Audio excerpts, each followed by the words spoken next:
Une ligne jaune qui zigzague sur les trottoirs et la route, ça intrigue beaucoup.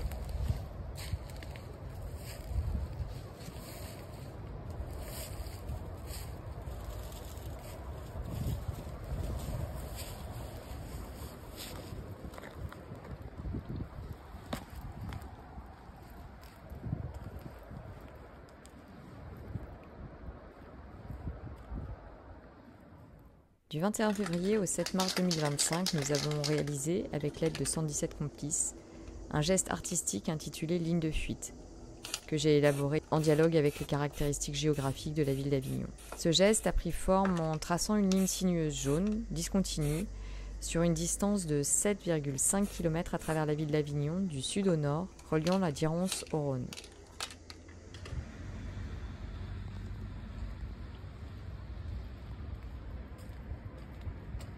Station Hôpital Henri Dufaux, jour 1, 21 février 2025. Première journée, nous dessinons la ligne de part et d'autre d'une digue et nous traçons toutes les marches d'un escalier. Tous les complices, debout, accroupis, en fauteuil roulant, prêts à manier l'aérosol de craie et le pochoir, l'accompagnement du groupe de l'association APF France Handicap aura été merveilleux. Nous croisons des patients de l'hôpital qui se rendent à leur rendez-vous, qui sortent prendre l'air et qui sont intéressés par cette ligne folle, qui ne respecte pas les codes et qui leur permet de penser à autre chose, d'avoir un peu une respiration.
Station École supérieure d'art d'Avignon, jour 2, 24 février 2025. Ce matin, il pleuvait. Pour commencer à tracer, on s'est demandé si on pourrait continuer pour arriver à l'École supérieure d'art d'Avignon. Dès la présentation du projet, l'école s'est enthousiasmée pour la ligne de fuite et le projet de traverser complètement l'école en passant par le patio et les couloirs. Quand on repart de l'école, ce sont des enfants de l'école élémentaire Saint-Roch qui viennent s'essayer au pochoir et amorcer le lien vers leur école.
Station Village des Métiers, jours 2 et 3, 24 et 25 février 2025. Depuis le premier jour, ce sont les personnes de la réserve citoyenne qui nous accompagnent le plus. Ce matin-là, nous sommes seulement 5 pour une longue rue droite avec beaucoup de passages de voitures. Michel, à qui je montre comment on trace la ligne au pochoir et qui utilise un spray pour la première fois, m'avoue que son fils gendarme déteste les tags, en même temps qu'il est en train de peindre le trottoir et en riant. Au bout de cette longue ligne droite, seul piéton dans cet endroit presque uniquement traversé par les voitures et les camions, nous sommes interpellés par la police nationale qui nous dit que nous avons été dénoncés par appel anonyme.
Le geste a pour principe d'être éphémère.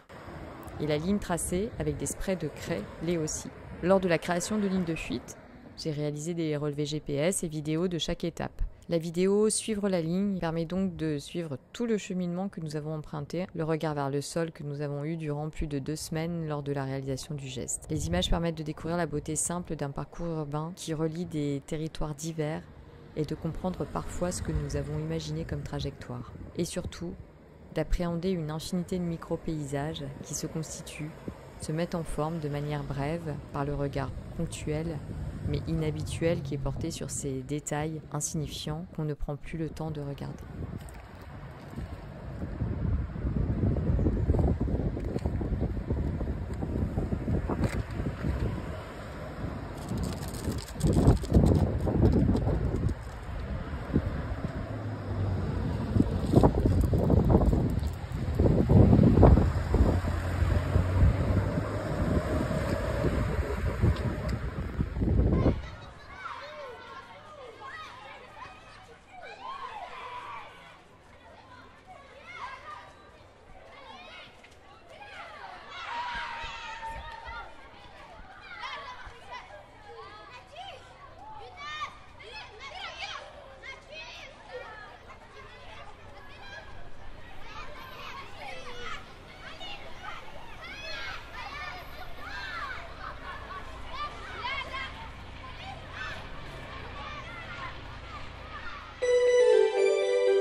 Station groupe scolaire Saint-Roch, jour 3, 25 février 2025. Cette station est importante pour moi car j'ai été en résidence pendant 2 mois dans cette école l'année précédente, en 2024. Les enfants se souviennent de moi. Quand nous arrivons devant l'école maternelle, la directrice sort curieuse et nous demande ce que nous faisons. Elle ne se souvenait plus du projet. Nous y sommes arrivés en fin de journée, il n'y avait plus grand monde à l'école.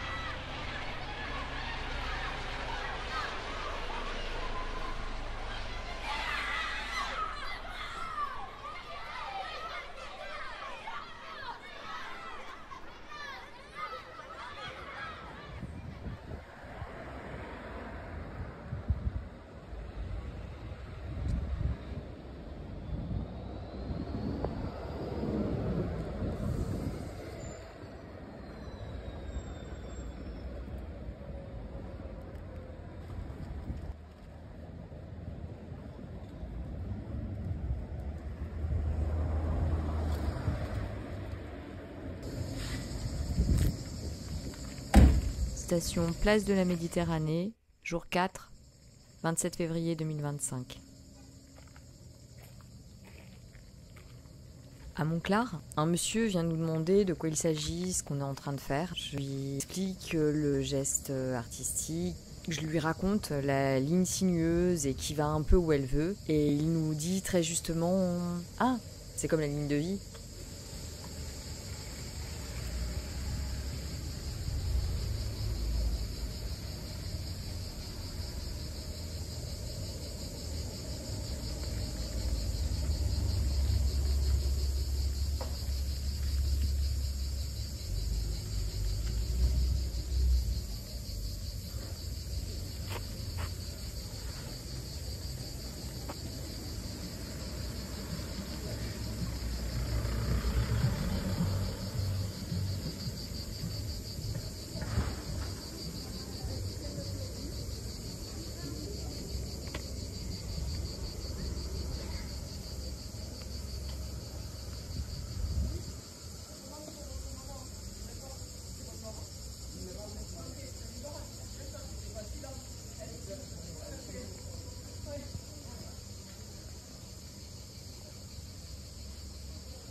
Avenue Montclar, des passants sont venus poser des questions sur ce que des complices étaient en train de faire et ils leur ont donné des bonbons pour les encourager à continuer. On s'est sentis soutenus.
Un journaliste de radio qui remonte la ligne par hasard en l'ayant croisé alors qu'il revenait chez lui vient nous demander ce que c'est. Il dit « Je trouve ça magique ». On lui explique et il nous propose d'en parler dans une interview le lendemain.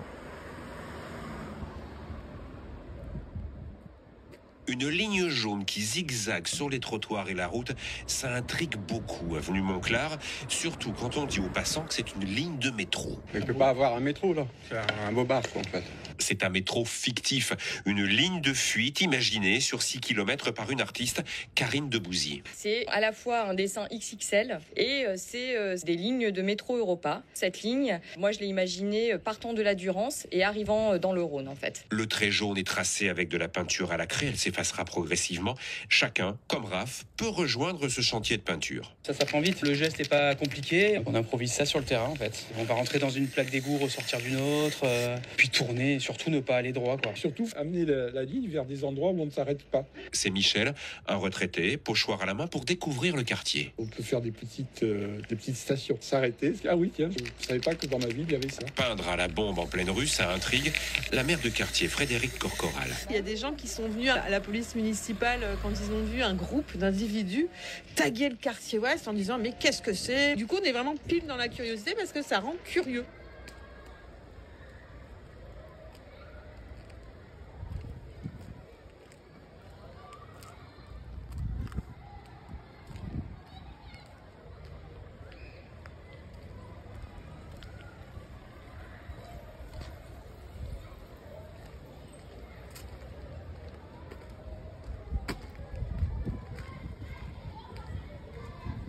Station Square Indochine, jour 6, 28 février 2025. Entre la mairie ouest et la gare centre, on commence à sentir les densités de la ville. On ressent toutes et tous plus de curiosité envers la ligne. La configuration du Square Indochine, avec beaucoup de dénivelé, nous permet de créer des formes assez ludiques.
Station Gare Centre, jour 7, 3 mars 2025. Juste avant la gare, on a joué avec les piliers du pont qui soutiennent les voies SNCF pour tracer sur une autre dimension, à la verticale. La ligne est visible des deux côtés de la route. On effleure la gare par les passages pour les piétons du bas. On joue avec l'architecture des bancs. Les enfants de l'école Mistral ont dessiné la ligne qui joue à saute-mouton sur des blocs en béton des bords de la rue du rempart Saint-Michel, en faisant décoller la ligne du sol encore une fois.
Station Église des Célestins, jour 8, 4 mars 2025. Les équipes de complices se séparent de part et d'autre de l'église des Célestins, comme si la ligne la traversait.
Station Place Saint-Didier, jour 8, 4 mars 2025. On sent vraiment qu'on est au cœur de la ville.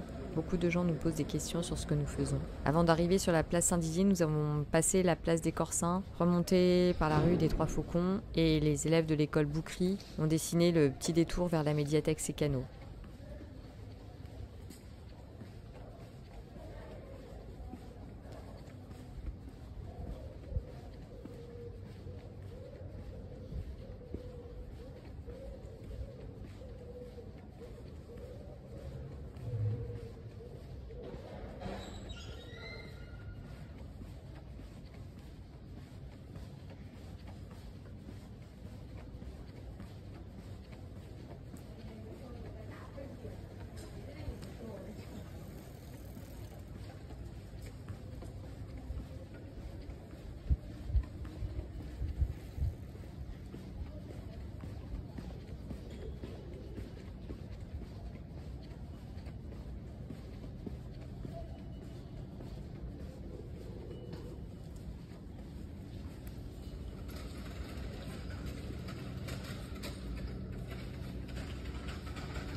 Les revêtements du sol changent en permanence entre le goudron, les pavés, les petits cailloux.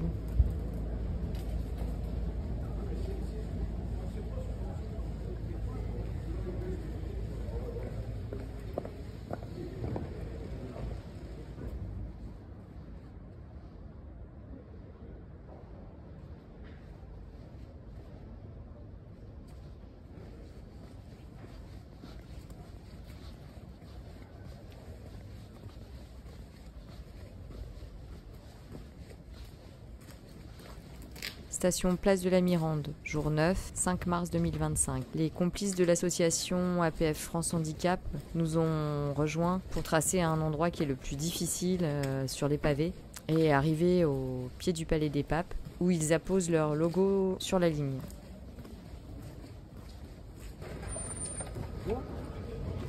Bonjour. C'est quoi, madame? Je suis la ligne jaune.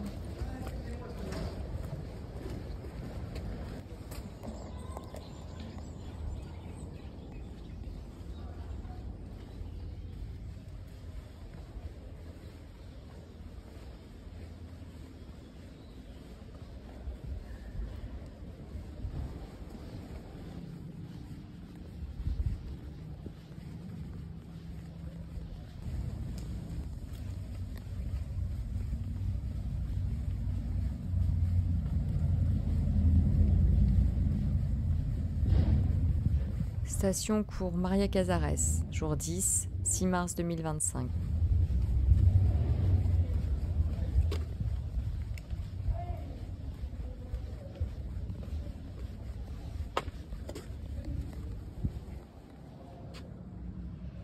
On se retrouve au bout de la ligne. Pour nous retrouver, les gens vont jusqu'au bout de la ligne.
Station Grenier à Sel, jours 10 et 11, 6 et 7 mars 2025. Quand nous arrivons au Grenier à Sel, l'équipe du lieu vient tracer avec nous. La ligne traverse le Grenier à Sel, comme si elle passait à travers les murs.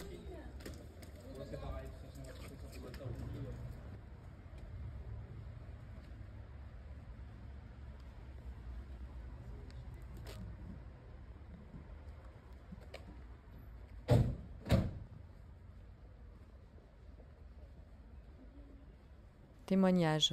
Fred Jussian, 4 mars 2025. Fixer une ligne jaune. Une ligne de métro jaune, donc.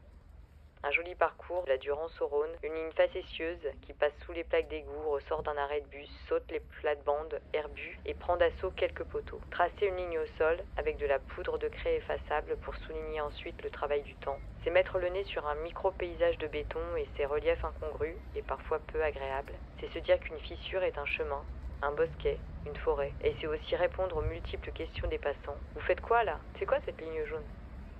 Un petit voyage urbain, en somme.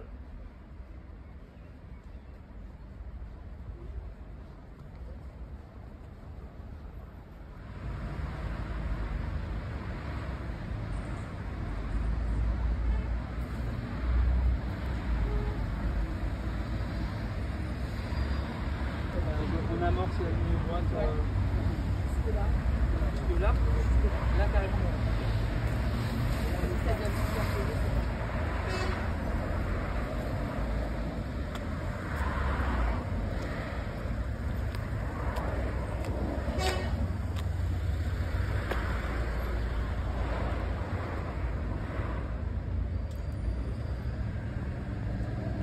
Vite.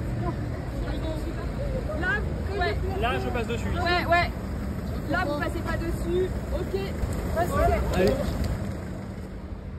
Station navette fluviale, jour 11, 7 mars 2025. On arrive au Rhône et ce projet paraît fou. On a réussi à traverser la ville en avançant à coups de pochoir droit et en virage. Ça aura surtout été une aventure humaine, des paysages urbains insolites car vus autrement, des échanges et des liens incroyables et surtout un éloge de la lenteur.